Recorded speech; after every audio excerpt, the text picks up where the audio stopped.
우리는 양육강식의 논리가 통하는 세상에 살고 있습니다. 그래서 자신도 모르게 강해야 살아남을 수 있다고 생각하게 되었습니다. 자신의 약점이나 단점은 감춰두고 강하고 굳세고 억적같이 길을 쓰고 자신의 뜻을 성취하기 위해 힘을 다해 노력하는 세상입니다. 미국의 군사력과 경제력은 세계 최고이죠. 어느 나라도 따라올 수 있는 최고의 나라입니다. 중국이 열심히 쫓아오고 있지만 아직은 언제가 될지 어떻게 될지 두고 봐야 합니다. 어쩌면 국제사회에서 무시당하지 않으려고 북한은 계속 핵무기를 개발하고 힘 있는 나라가 되고 싶어 합니다. 히틀러는 강하라 그런 말을 했습니다. 강한 나라, 강한 국민을 만들고 싶어 했습니다. 그는 나의 투쟁이라고 하는 책을 썼습니다. 그는 세상 만사를 투쟁의 관점으로 보았습니다. 싸움과 전쟁에는 힘이 진리라는 것이죠. 그러나 그는 그 힘을 쓰다가 마지막에는 한 평의 땅도 차지하지 못하고 어두운 벙커에서 스스로 목숨을 끊어야 했습니다. 그렇지만 사람들에게 있어서 힘, 곧 파워는 신앙과 같습니다. 그런데 성경은 아주 다르게 말합니다. 약할 때 강하다, 죽어야 산다, 잃어야 얻는다, 섬기는 자가 되어야 높임을 얻는다, 온유한 자가 땅을 차지한다. 이런 역설적인 진리를 말합니다. 여러분 어떻게 생각하십니까? 예수님을 열심히 따랐던 가룟 유다, 여러분 아시지요? 그는 예수님을 따르면서 놀라운 기적과 권능 그리고 파워를 봅니다.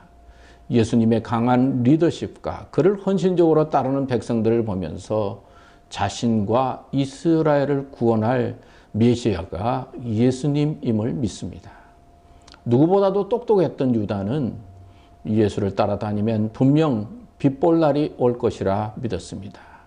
그의 힘과 리더십이면 로마를 부수고 독립 이스라엘을 건설하실 분으로 기대할 만했습니다. 그런데 언제부터인지 예수님은 알다가 모를 소리를 계속했습니다. 내가 떠나는 것이 너에게 유익이라. 밀알 하나가 땅에 떨어져 죽으면 많은 열매를 맺고 또 내가 많은 고난을 받고 십자가의 죽임을 당하고 3일 만에 부활할 것이다.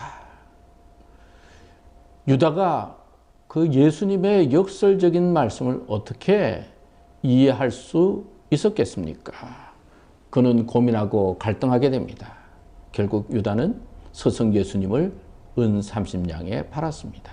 어쩌면 예수님을 시험해 보고 싶었는지 모르겠습니다. 은 30냥에 끝날 뿐이 아닌데 한번 두고 보자. 정말 메시아라면 모든 것을 이기고 그리고 모든 것을 해결할 것이다. 그런데 예수님은 비참한 모습 그리고 매맞는 모습으로 끌려갑니다. 십자가형 사형 선고를 받습니다. 유다는 이것을 보면서 도리어 양심의 가책을 받아 어떻게 합니까? 자살하고 말았습니다. 유다는 인간적이고 세속적인 관점에서 강하고 왕 대신 예수님을 본 것입니다. 여러분은 어떤 관점으로 세상을 보십니까? 신앙과 믿음을 어떤 면으로 생각하고 바라보고 있습니까? 성경에 보면 사도 바울이라고 하는 인물이 나옵니다. 그는 영적으로 예수님을 만나 체험을 하고 강렬한 열정과 신앙심을 가지고 예수님의 복음을 전하기 시작했습니다. 그는 가만히 있지 아니하고 주의 나라에 돌아다니면서 예수님의 구주 되심, 복음을 증거하는 이방인의 사도가 되었습니다.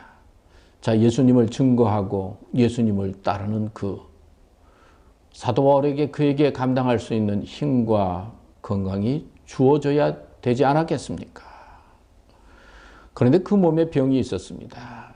그는 그것을 가시라고 표현했죠. 몸을 콕콕 찌르는 가시. 아픔과 고통이 얼마나 심했는지 그는 하나님께 간절히 고쳐달라고 기도합니다. 그랬더니 하나님께서 그의 기도에 응답하십니다. 내 은혜가 내게 족하다. 이는 내 능력이 약한 데서 온전하여 짐이라. 여러분, 고침을 받은 것입니까? 어떻게 된 것입니까? 바울의 몸에는 아픔과 가시가 그대로 있습니다. 그런데 사도 바울은 간절히 기도한 후 그것을 은혜로 받았습니다. 몸에는 아픔이 있었지만 그의 생각과 관점이 달라졌습니다. 그는 도리어 감사하며 하나님께 영광을 돌리며 남은 생애를 선교하면서 보냈습니다. 예수님은 우리를 향해 기도하라 하셨죠. 기도의 번호로 주기도문을 가르쳐 주셨습니다. 기도는 쉽게 말하면 도움을 요청하는 것입니다. 어떤 때는 기도한 분들을 보면 좀 신기합니다. 기도한다고 밤새 울기도 하고 때를 씁니다. 울고 또 옵니다. 아버지, 아버지, 주여, 주여 하면서 목청을 높여서 고함을 지르기도 합니다. 아마 세상에 있는 사람들이 보면 좀 이상해 보이지 않을까요? 그만큼 우리의 삶이 간절하고 해결해야 할 문제들이 많이 있다는 것이죠. 기도란 내가 할 수 없는 그것을 하나님께서 대신 하게 하는 비결입니다. 기도는 나는 부족합니다. 하나님 도와주십시오. 요청하는 것이 기도이죠. 그런데 기도해보면 아시죠? 내 관점과 생각이 달라지게 됩니다.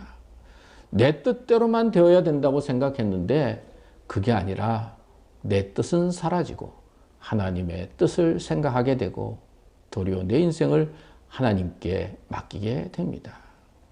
하나님의 뜻과 하나님의 섭리를 보게 되고 새 힘을 얻습니다. 세상은 강해야 한다. 강해야 살아남을 수 있다. 유혹합니다. 큰 소리 치는 자가 이긴 것 같습니다. 여러분 마음에 새기십시오. 아닙니다.